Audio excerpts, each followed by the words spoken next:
It began with silence, not the peaceful kind that comes before dawn, but the silence that feels like the world is holding its breath, waiting for something that never arrives. There were no warnings, no omens carved in the sky, just a subtle wrongness that crept in like fog under a door in a village nestled deep in the rain valley of what is now southern France. A man named Elian stood in his vineyard one April morning, waiting for the warmth that usually greeted him, but that morning, the sun didn't rise. Not really. A pale, ashen disk hovered in the skylight without color, heat without warmth. The shadows never formed. The air smelled like the inside of a stone crypt. At first, they thought it was weather, perhaps a passing storm or a stretch of cloudy days. The villagers joked that the gods had overslept, that the angels were lazy with their lanterns. But by the 5th day, the laughter thinned. By the 10th, it vanished. The sky remained gray, not stormy, just ... muted, like someone had drained the color from the world, and then the birds stopped singing.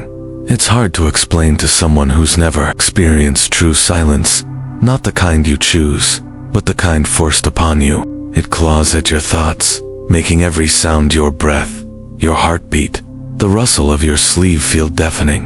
The birds left first, then came the bees.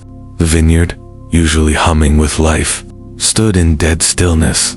Elian's vines began to curl in on themselves, as if trying to hide. Their green faded to grayish yellow, the leaves brittle like old paper. The ground remained cold, as if winter had forgotten to leave. He walked the rows with a growing sense of dread, and though he couldn't name it yet, he felt something ancient and wrong rising from the soil beneath his feet. He wasn't alone. Thousands of miles away, in the temples of Kyoto, a scholar named Datu wrote in his scrolls that stars had become visible during the day. In Cusco, an oracle named Imani claimed she had spoken with the sky and the sky had nothing to say. In Wexford, Ireland, a monk named Brian stopped ringing the morning bell. There is no morning, he wrote in his journal, only shades of night, pretending to be day. None of them knew the others existed, but across continents, they all looked up and saw the same thing, a wounded sun and a sky gone quiet. In Elian's village, the blacksmith stopped working. The baker Maeve began to mix her dough with tears. The priest, once steady and reassuring, started to stutter during his sermons. And every day, Elian walked to the edge of his vineyard, journal in hand, and wrote down the color of the sky, ash, smoke, dull pewter. He began naming the shades after feelings, regret, lost candle, mother's funeral cloth. The villagers asked him why he bothered. If we forget what color the sky was, he answered softly, we'll forget what it means to hope for something better. One night, under the strange glow of a moon that seemed far too bold for its place in the heavens, a woman arrived in the village. Her name was Kaya. She carried a map of stars drawn in silver ink, and her eyes were the color of thunderstorms. She claimed she could read the future not from the ground, but from the skies. The stars are confused, she said. They're out of place, like children lost in a crowd. Elian didn't know what to make of her.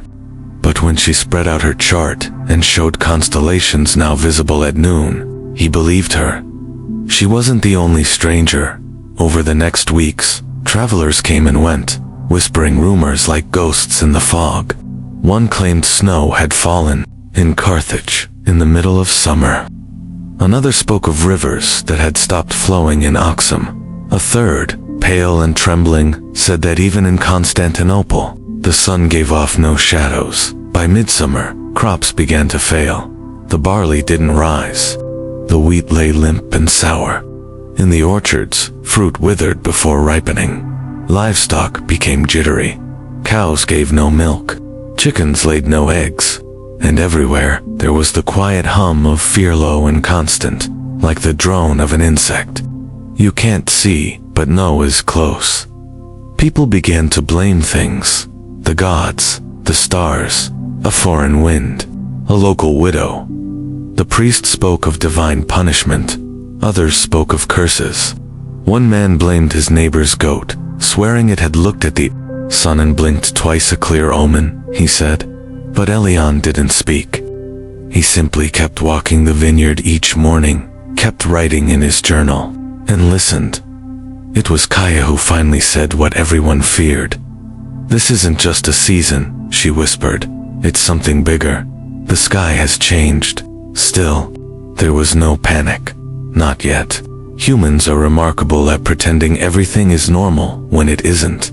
Children still played, though quieter now. Meals were shared, though thinner.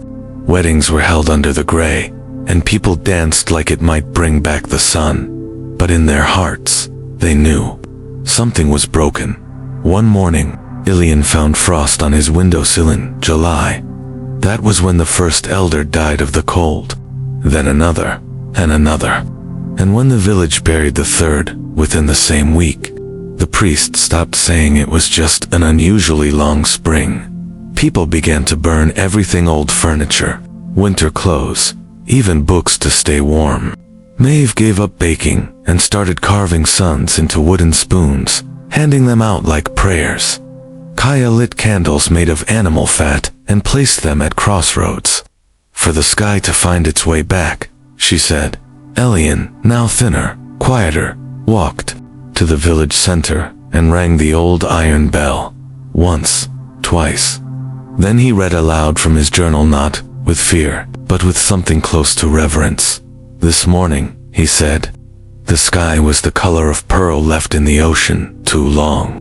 And yet, I still see." No one spoke, but they stayed.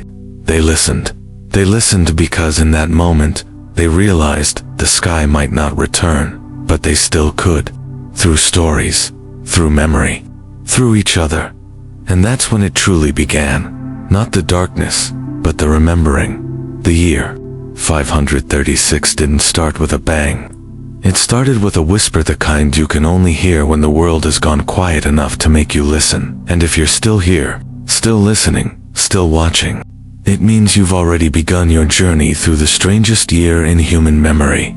And trust me, what comes next will change the way you see the past and maybe even your future. So, if you feel something stirring inside you, a shiver, a curiosity, a sense that the sky still has secrets left to share, then hit that subscribe button, because this is just the beginning, and you won't want to miss what comes after. Elian had lived his entire life with the seasons as his compass. Spring brought the scent of wet soil and the promise of green shoots. Summer offered heat so thick it draped over the vineyard like a warm shawl. Autumn brought the grape crush, the turning of leaves to fire, and winter tucked everything under a blanket of frost, whispering, "Rest now." But that year, the seasons betrayed him.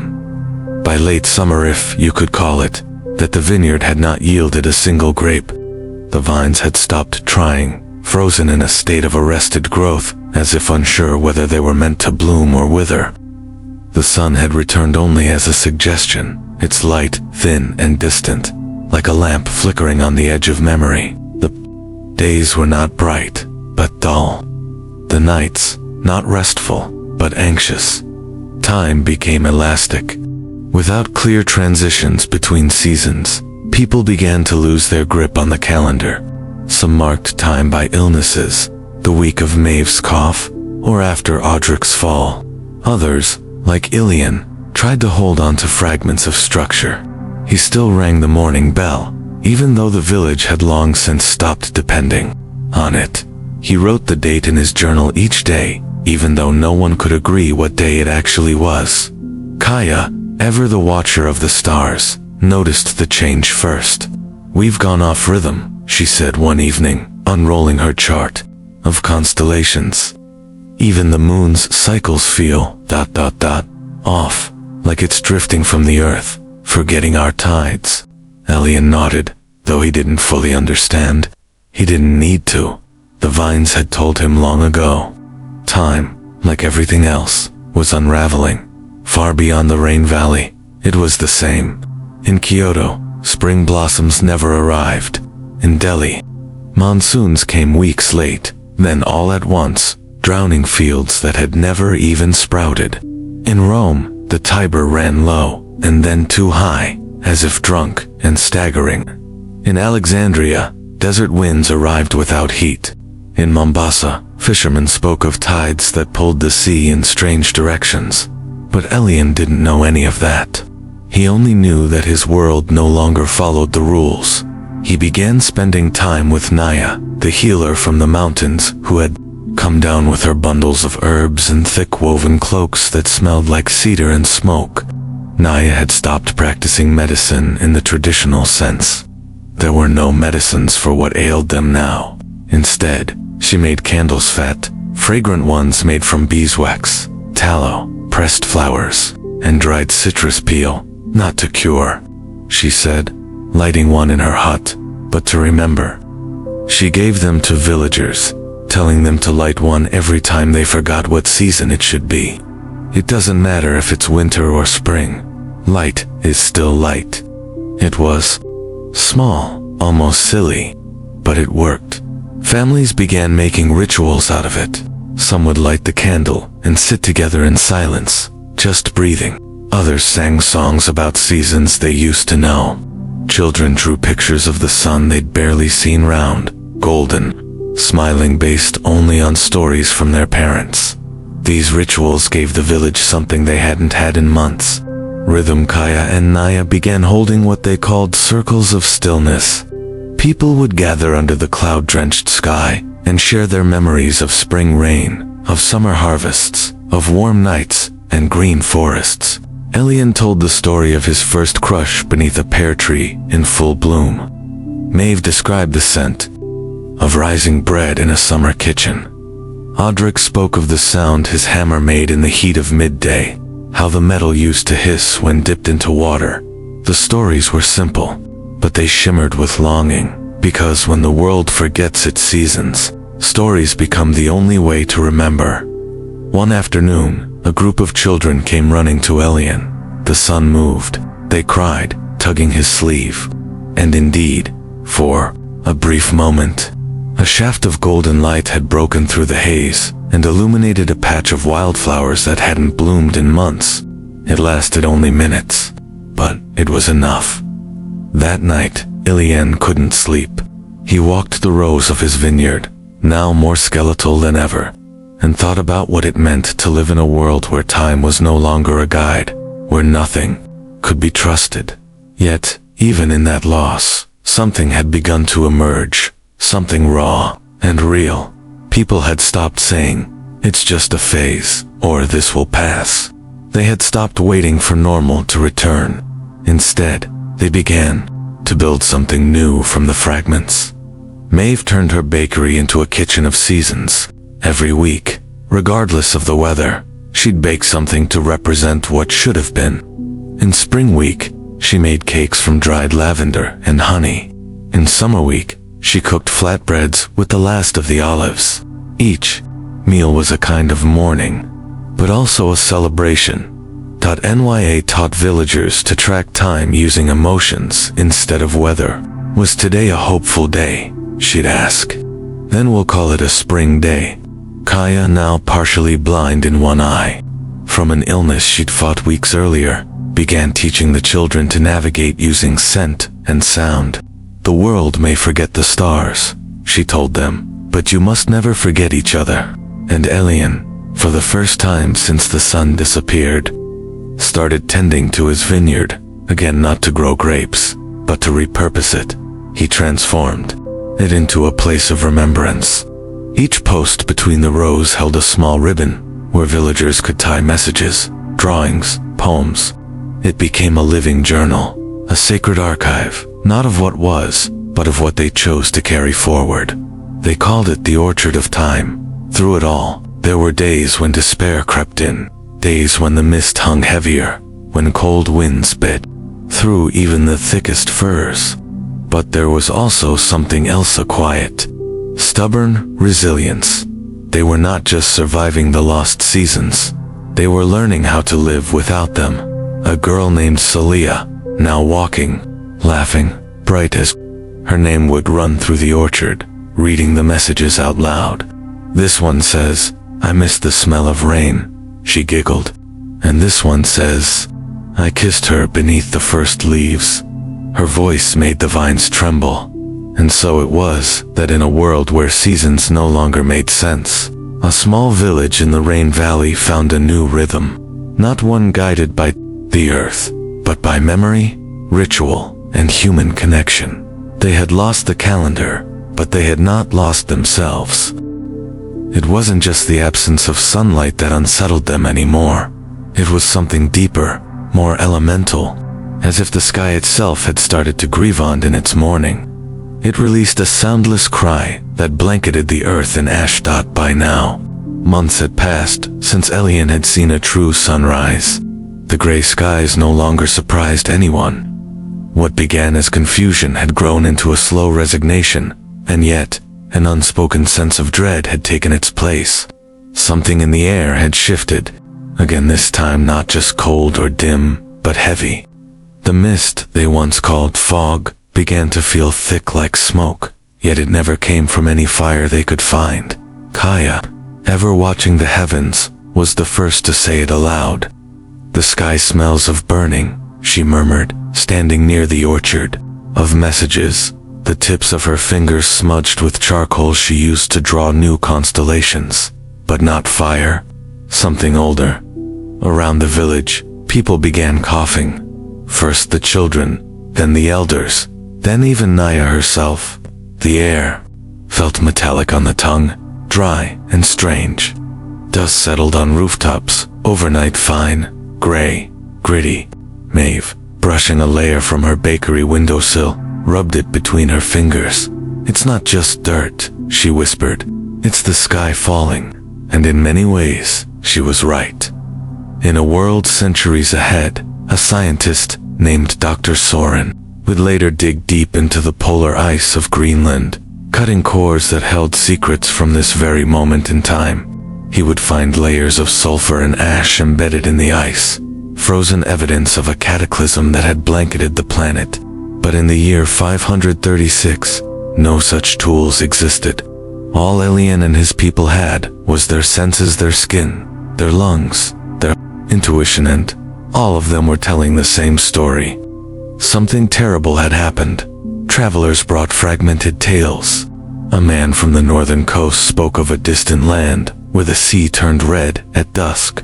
A merchant from the southern ports claimed the stars had shifted completely, that his night routes no longer made sense. And a wandering monk, his robes tattered by months of journeying, sat down at Naya's table one night and whispered. The earth screamed. Didn't you hear it? Of course, they hadn't heard it, but they were living in its echo. Kaya explained it as best she could.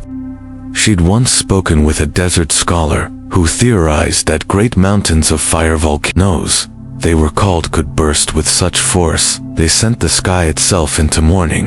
He spoke of ash rising miles into the heavens, blocking out the sun, poisoning the wind, and painting the world in soot. It would be like the earth itself trying to cauterize a wound, she said. That's what it felt like. A wound, and they were inside it. Elian spent more time in the orchard now, not planting nothing grew but walking, reading the messages tied to the vines, rereading the stories of warmth, of color, of light. He began adding his own in a separate place, a journal of sky descriptions, once focused on color, now focused on texture. Today, the sky feels like wet parchment, air as thick as regret, ash in the throat, but no flame in sight. The poetic became prophetic, because soon, the ash stopped just dusting surfaces. It began collecting in corners, in doorways, in water buckets. Naya began boiling every drop of water they used. The goats grew sick, their breathing labored. Chickens stopped pecking the earth. It was Maeve who gave it a name. The sky sickness, she called it. It wasn't a disease in the usual sense, but something spiritual, spectral, an affliction of the air, a heaviness that sank not just into the lungs, but into the heart. Still, the people endured. Naya began crafting masks from layers of cloth soaked in pine and thyme oil. To filter what we can't see, she told them. They were crude, but they helped. Kaya dug a small underground observatory, covering it with woven branches and cooled stones, so she could continue reading the skies, even in sickness. And Elian, tired, lungs sore, hands trembling, kept walking, kept writing, kept remembering. It wasn't bravery, it was necessity, because something had started to happen beyond the ash, beyond the dim sun and dead winds. People had started to forget what came before. Children didn't know the names of flowers anymore. A boy asked what summer meant. A woman forgot the color of her mother's eyes in sunlight.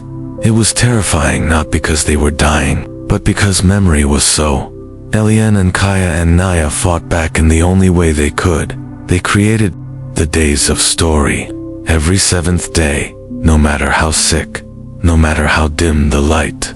They gathered in the square with candles and told stories, not just of the past, but of the future.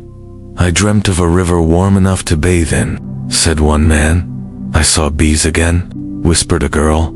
I think I remember the sound of thunder, but it didn't scare me, it made me feel alive. Someone said, hope became their new sun, and in its flicker, even the ash seemed to fall more gently. But it was not easy. Kaya grew weaker by the week. Her voice rasped, her movements slowed, yet she insisted on charting, marking the rise and fall of celestial bodies that no longer followed expected paths. The sky is rearranging itself, she said. It's not chaos, it's adaptation. Elian believed her.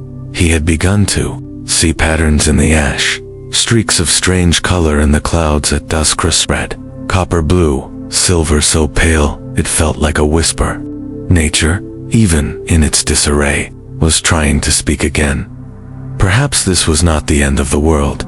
Perhaps it was the beginning of a different one. On one particularly still evening, Kaya invited Elian to the edge of the orchard. She pointed to a patch of sky where a sliver of light pierced through a thin, fragile beam that barely kissed the ground. There, she said, that's where it begins again. Elian looked at her, at the shadow beneath her cheekbones, the flicker of fever in her eyes, and knew she was right. But beginnings are quiet. They don't arrive with fanfare. They come as whispers, like ash falling from a sky that no longer remembers how to shine. Still, people found ways to survive. They burned their own myths into the air. They painted stories on walls with soot. They built sun symbols from stones and placed them in gardens where nothing grew. They lit fires not just for warmth, but to mimic a sun they longed for. In these small acts, they rewrote what it meant to live in a world where the sky no longer guided them. And perhaps that was the real shift. Not the ash, not the cold, not the silence, but the discovery that in the absence of all things, humans still create, still connect, still imagine. The sky had whispered in ash, and the people answered with fire. By the time autumn should have arrived, the world had begun to hollow. The skies still hung low, the sun remained absent, and the strange ash that whispered down from the heavens no longer startled anyone. But now something even more fundamental was missing: food. Crops had withered before they ripened. Livestock fell ill, their breath ragged and their ribs stark against paper-thin skin. The soil, once proud and bursting with promise, sat cold and barren like a graveyard no one remembered digging. The hunger came not all at once, but like a crack spreading through glass. First in whisper-shortened meals, skipped breakfasts, then in silence, bowls left empty, children staring at the bottom of pots still warm from hope. People stopped counting days because there were fewer meals to measure them by. Elian had tried to save what he could. He had dried herbs, stored rainwater, even foraged in the forest for mushrooms and roots, but none of it was enough. He knew it the day he found Naya, bent over in her hut, too dizzy to stand, a half-empty jar of pine nut paste clutched in her trembling hands. "I'm not starving," she whispered. "I'm remembering what full used to feel like." It was then Elian made the decision to leave the valley just for a time. The vineyard had nothing left to offer, and the people needed more than stories and hope now. They needed bread. He packed his journal, a few scraps of dried fruit, and began the long journey toward Marseille. He had heard rumors that a caravan of grain might be passing through. If there was a chance to bring something back, he would take it. The road was not kind. The land wore a haunted look, as if it had been drained of color and sound. Villages he passed were either deserted or draped in the quiet groan of slow death. In one, he found an old man sitting beside a well, surrounded by empty baskets. "I've forgotten the taste of sweetness," the man said, without turning his head. Elian offered him a piece of his dried fruit. The man held it in his palm like a relic. He never ate it. He just stared. When Elian arrived in Marseille, the city was barely holding itself together. The docks, once filled with the thunder of carts and shouting of sailors, were nearly still. A haze hung over the harbor, not ash, but sorrow. Bread cost more than gold. Some had taken to boiling leather shoes and tree bark into soup, and yet, somehow, amid the decay, there was Colette. She was not tall, nor loud, nor marked by any outward sign of heroism. But in a small square near the edge of the marketplace, she stood over a cauldron suspended above a crackling fire, stirring something that smelled miraculously edible. Elian approached, more in disbelief than hunger. "What is that?" Colette looked up. Her face was sunken, but her eyes were alive. "Hope," she said. Then, after a pause, "and wild carrot, onion skins, and whatever else I can find." He asked her why she did it, why she fed strangers in a city that barely fed its own. She handed him a bowl and said, "Because I remember what it felt like to be given a warm meal when I didn't deserve one. And because no one here deserves this silence." Elian ate slowly, each bite almost too emotional to swallow. The food was humble, but it was the first real thing he had tasted in weeks. When he finished, he asked if she needed help. She nodded, and just like that, Elian began cooking with her. They called it the stone kitchen, because they set up the pots near a building of ancient stone, because people often brought nothing but stones in their pockets, hoping for miracles, because the hunger felt carved into their bones. Word spread. Soon, people brought what little they had: a bruised apple, a sprig of rosemary, a handful of cracked lentils. Together, Colette and Elian created meals from the forgotten, the discarded, the overlooked. But it wasn't just about food, it was about presence. Each bowl came with a moment of shared silence, of eye contact, of the simple acknowledgement, "I see you. I know you're hungry. So am I." Back in the valley, Naya had begun her own ritual. She opened her hut to travelers, mixing what herbs she could into thin broths. She called it healing water, though most knew it was simply flavored steam. Still, people came not because it cured, but because it soothed. Maeve, too weak to bake, used her time to carve wooden token small sun-shaped charms she passed out to children.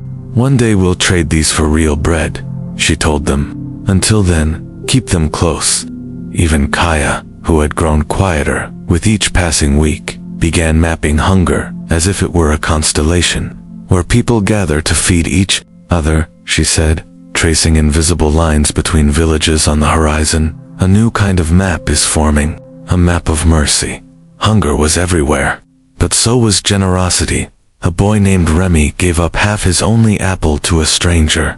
A woman from the east offered her last handful of barley to a child who had not spoken in days. And Elian, every night, in Marseille would read stories aloud at the stone kitchen, tales of warmth, of abundance, of long tables filled with bread and laughter. One night, a man stood after a story and said, "I forgot how good it felt to be full of something other than sorrow." The hunger did not end, not for many months, but something shifted. They had learned to share in a way they never had before, not just food, but grief, memory, silence, song. The stone kitchen became more than a place to eat. It became a place to remember they were still human.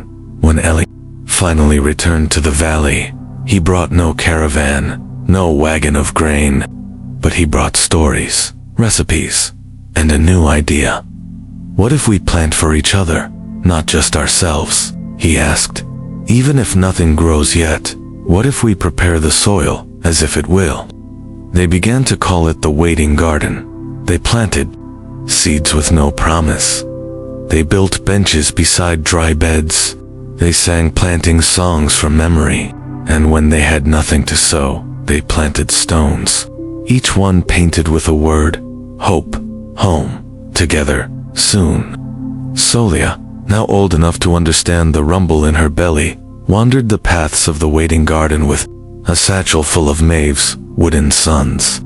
She buried them in the earth like treasure, whispering, when the sun comes back, these will wake up. The hunger echoed in every wall, every empty pot, every creak of weakened floorboards. But so did something else avowed, to not let starvation turn them into strangers, to feed each other, even if all they had was a story. It began the way most horrors do, not with screams, but with a cough. In the weeks after the hunger reached its peak, the fog had changed. It no longer drifted like mist across the hills, but settled, stubborn and wet, clinging to lungs and doorposts and skin. And within that fog, something moved, something invisible, something waiting in the rain valley. It started quietly. An elder named Tom fell ill. He'd survived the famine, brittle but alive, and one morning he simply didn't rise. Naya was called to his bedside. She found him drenched in sweat, eyes glazed, breath short. It's the cold, some whispered. His heart gave up, but Naya knew better. The fever pulsed too fast, the skin was flushed and wrong, and the smell it was the scent of a body fighting something it didn't understand. Then another, followed dot, and another dot. By the end of the week, 7 had fallen. By the second week, 20 more. Nya stopped sleeping. She boiled herbs until the scent clung to her hair and skin. She tore cloth into strips for masks, burned sage and pine, and began isolating huts one by one. Still, it spread. Kaya had stopped speaking much, her body weakened by the endless strain, but even she knew something was shifting. This isn't the air, she murmured. This is something inside it. And in Marseille, the stone kitchen grew quiet. Colette, the steady hand behind the cauldron, fell ill on a morning that smelled of thyme and smoke. Elian held her hand as she drifted between consciousness and dreams. Don't stop feeding them, she whispered. Even when it's grief you're serving. But grief, unlike hunger, spreads without needing to be shared. By the time news came from the coast ships arriving half abandoned, sailors dead below deck, it was too late to contain it. The plague had arrived. It was not like the hunger. It was faster, sharper, crueler. It came with fever and vomiting, with boils and bleeding gums, with the kind of suffering that left even the strongest gasping for mercy. Entire households went silent overnight.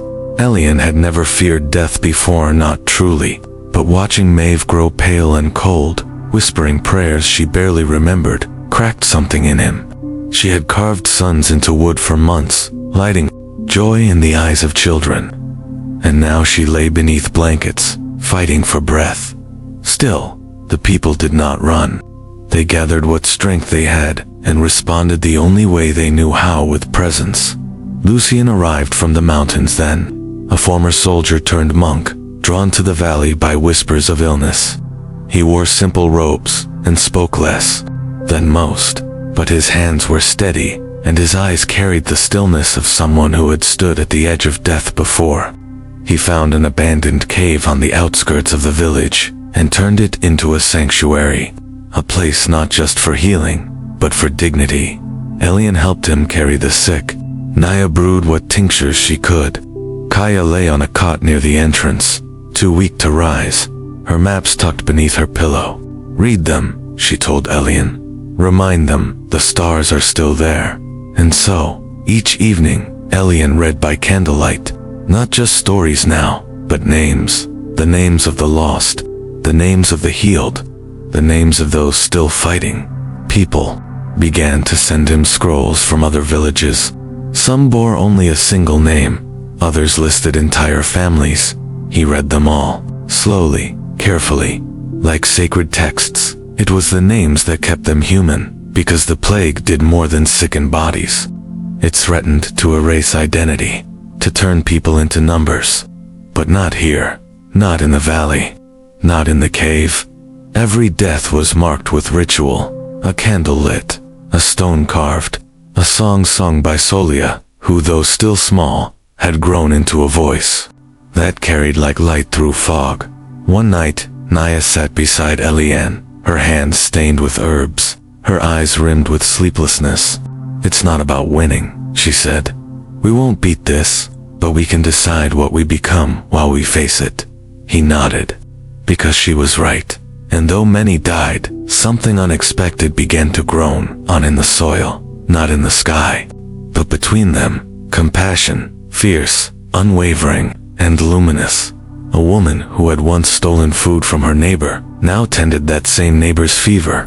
A boy who had lost both parents stood vigil outside the sanctuary each night, delivering firewood without ever asking for thanks. And when Colette finally opened her eyes after 12 days of fever, the entire square lit their candles in silence. Kaya did not die, but she never fully recovered. She lost part of her vision, her strength, even her memory of certain constellations. But she smiled when Solia pointed to the stars and named them wrongly. "Close enough," Kaya whispered. "The sky changes. So can names." When the plague finally began to fade weeks, then months later, it left behind something the famine never could. A shared understanding of fragility, a respect for the sacred in each breath, each touch, each spoken name. The valley did not celebrate. They did not cheer or dance. They lit candles, they planted flowers, they etched new messages into the stones of the waiting garden. Not for the sun now, but for the ones who would never see it again. And as Elian stood beneath the same gray sky he had once cursed, he realized something startling. The fog hadn't lifted, but neither had they fallen, because in a world where everything was, vanishing light, time, health, hope, they had not let each other disappear. The first thing Elian noticed was the absence of sound, not the silence that came with death, nor the hush of grief, but something new. A kind of stillness that followed survival, quiet and heavy, like a space no one quite knew how to fill. The sky had not turned blue again, not fully, but the clouds began to break. Light trickled through, not warm, not strong, but undeniable. The fog had thinned, the sickness had loosened its grip. The hunger had faded from the forefront of every thought, and yet, no one celebrated. There were no parades, no shouts of victory, only a slow, collective exhale, like a village waking from a long, relentless nightmare and wondering whether the dream had truly ended or if it would return. For Elian, it began with a shadow, a real one. It stretched across his vineyard one morning, faint but distinct, cast by a sun that had been absent so long he had forgotten the angle of its touch. He stood there staring, his breath caught halfway in his throat, unsure whether to laugh or cry. He did both. Word spread. People emerged from their homes, blinking like moles into the light. They walked not with joy, but with reverence, the kind reserved for sacred ground, because they knew the price of this moment. The names read aloud. In the cave, the faces buried beneath fresh soil, the days spent praying to skies that never answered. Naya, her hands scarred from months of tending to the sick, sat in the waiting garden for hours that first day, simply watching bees return. She didn't speak. She didn't need to. Her silence was a song. Kaya, her vision dulled but her spirit intact, traced constellations into the dirt with her cane. The patterns had shifted again. She made no attempt to correct them. "The sky has changed," she said. "So must we." The village began to move in slow, tentative rhythms. Children played again. though quietly. Songs were sung again, but in lower tones. Food returned in small harvest turnips, leeks, early apples, enough to remind them what abundance could feel like. And Elian walked his vineyard every morning, not to check for grapes, but to listen. He found the breeze held stories now. The trees spoke in rustles. Even the stones, warmed by thin sunlight, seemed to hum, but with survival came a strange kind of guilt. Why had some lived while others hadn't? Why had Elian, who could offer no cure, no food, no miracle, lonely stories, survived when Maeve had not? Her carved suns still hung on doorposts, now faded, now cracked. Children carried them like heirlooms. Elian held one in his pocket each morning, rubbing it with his thumb until his skin ached. It was Lucian who first named the feeling. "We are grieving survival," he said, "because it means remembering everyone who didn't." So they began to remember deliberately, tenderly. A stone was placed for each name lost. Not a gravestone, a memory stone, in the center of the orchard. Around it, the vines were left untamed, allowed to grow wild and interweave. A living canopy over grief. Saleha tied ribbons to the branches, one for each story she remembered. She made others tell their stories too.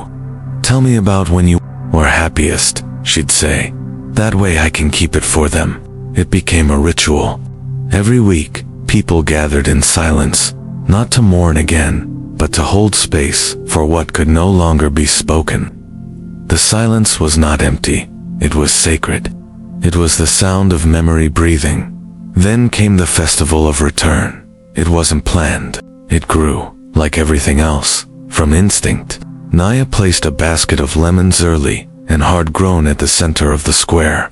Kaya added a map of new constellations. Saleha painted the first sun anyone had seen in years on a piece of salvaged linen and hung it high from a stick. Elian read stories aloud, not just from his journal, but from other scraps and letters, etched bark, bits of burned parchment, saved in pockets. Some were illegible, others were profound. All were real. They didn't call it a festival for joy. They called it a festival for returning, not to what had been, but to themselves. People danced, slowly, not in pairs, not in rows, just movement, breathing, touching the ground. A man planted a kiss on the earth and said, "Thank you for not letting go of us." From that day on, they began to rebuild, not out of urgency, but out of grace. The vineyard became a garden again, not just of vines, but of herbs, vegetables, wildflowers. Elian refused to prune it. "Let it remember what freedom feels like," he said. Lucian kept the cave open, now called the Sanctuary of Quiet. People visited not for healing, but for reflection. Colette, once frail, returned to Marseille with stories and recipes. The stone kitchen reopened. She renamed it the Table of Echoes, and wrote, "Even the empty bowls held us." Kaya taught a new generation to read the sky, not to predict, but to imagine. And Saleha, now taller, voice stronger, began writing her own stories. She wrote, not about what had been lost, but about what could still be made. Elian watched her one afternoon, curled beside a tree, scribbling with charcoal on bark. "What are you writing?" he asked. She looked up, sunlight catching in her eyes. "Instructions," she said, "for if the sky ever forgets again." That night, Elian sat by himself, near the orchard's edge. He thought of everyone he had known, everyone who had gone, everyone who had remained, and for the first time in years, he felt something unexpected. Not hope, not joy, stillness. The kind that didn't ache. The kind that simply was. Survival, he realized, isn't a song or a scream. It's a whisper that comes after the noise, and sometimes it's enough to simply listen. Time had passed, not quickly, not gently, but in its own rhythm. Seasons no longer arrived like clockwork, but they came. Not because nature remembered its patterns, but because people did. The land healed in silence. The sun warmed the hills, again, softer than before, and the village, which had once been a place of whispers and waiting, became something else entirely, a place of remembering. The girl named Solia had grown. Her hair, once fine and curling, now fell in long braids. Down her back, her voice, once a high melody in the orchard, now held the low tone of someone who had seen shadows and survived them. She was not like the others. She had been born into the darkness, into the fog, into the stillness, but she had also been born into the stories. Her grandfather Elian had raised her with words, not the kind found in scrolls, but the kind etched into stone and bark and cloth. She had slept 2 tales of candles burning when there was no sun, of bread shared during famine, of a kitchen built from kindness, and a vineyard that bloomed without permission. She knew every name carved into the memory stones. She had tied every ribbon to every vine. Now she sat beneath a tree in that same orchard, the sun spilling dappled light across her knees, and children gathered around her, not just from the valley anymore, but from far and wide, descendants of those who had once passed through, who had eaten from the stone kitchen or lit candles in the sanctuary of quiet. The story had traveled, as stories do. It had woven itself into songs, into rituals, into lullabies whispered by mothers who'd never seen the sunless years, but carried the legacy of those who had. Solia spoke softly, as Elian once had, her fingers tracing the earth. They say there was a year when the sky forgot the sun, she began. When people looked up and saw only gray. When hunger spoke louder than prayer, and the air carried more than wind, carried sorrow. But that's not the whole story. That's only how it starts. The children leaned in. She told them about Elian, the man who wrote the colors of the sky even when it stopped changing. About Kaya, the star reader, who mapped constellations that shouldn't have been there, and taught the world that even a shifting sky could still offer direction. About Naya, the healer who boiled herbs when medicine failed, and taught them that warmth could be brewed even in despair. About Colette, whose soups fed more than stomachs. About Maeve, who carved the sun into wood and handed hope to small hands. About Lucien, who buried the dead with names instead of numbers. About herself, born in a world without light, named for the one thing no one could find. But they found it anyway, she said, not in the sky, but in each other. She told of the waiting garden, where people planted stones when seeds failed, of the memory stones in the stories that still hung from vines, of how the world didn't end, even when everything they knew had crumbled. It changed, it hurt, it demanded more than they thought they could give, and still they gave. The children asked her if it was real. She only smiled and opened a worn journal, Elian's journal, preserved like scripture. On each page, sky colors, maps, recipes, scraps of poetry, pressed leaves, names, a tapestry of survival. Stories don't live in books, she said. They live in us. As long as we remember, none of it ever disappears. Later that evening, as dusk melted across the valley, Solia walked the orchard paths alone. She paused at each tree now grown, full, blooming. On one, she saw her mother's name. On another, Maeve's son's still hung, though faded by time. She paused at the center, where Elian's stone rested beneath a wild vine. She knelt, pressed her forehead to the earth, and whispered, "I'm still telling it." In that moment, the wind picked up, not fierce, not loud, just enough to carry her voice a little further. She had no way of knowing that her story would cross mountains and oceans, that it would be recited in classrooms, printed in books, acted on stages, that Kaya's maps would inspire a new generation of stargazers, that Naya's candle recipes would be passed down as sacred traditions, that the phrase "stone kitchen" would become shorthand for kindness in adversity. But she did know one thing: some stories are too true to die. They root themselves in silence, grow through hardship, and bloom when least expected. And every time someone sits down to listen, they bloom again in the centuries to come. People would refer to the year 536 as the Dark Year, the year of famine, plague, collapse, and they'd be right. But those who heard Solia's version would call it something else. The year the sky forgot the sun, and the year humanity remembered itself. The sun had long returned to the sky by the time the story of Elian and his village passed from memory into legend. But in that quiet corner of the world, where vineyards once withered in silence and fog once held its breath above the earth, the tale remained alive, not in books or carved stone alone, but in the rhythm of lives rebuilt. Elian had not set out to become a keeper of stories.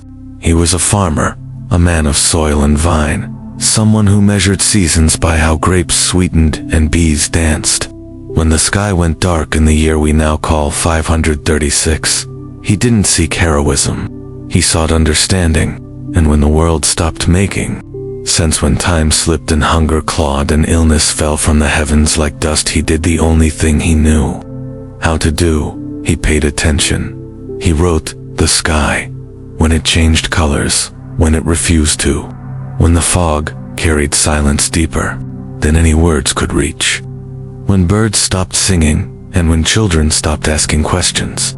He recorded it all, not because he thought it would save anyone, but because forgetting, he feared, would be the greater death. And in doing so, Elian became more than a witness.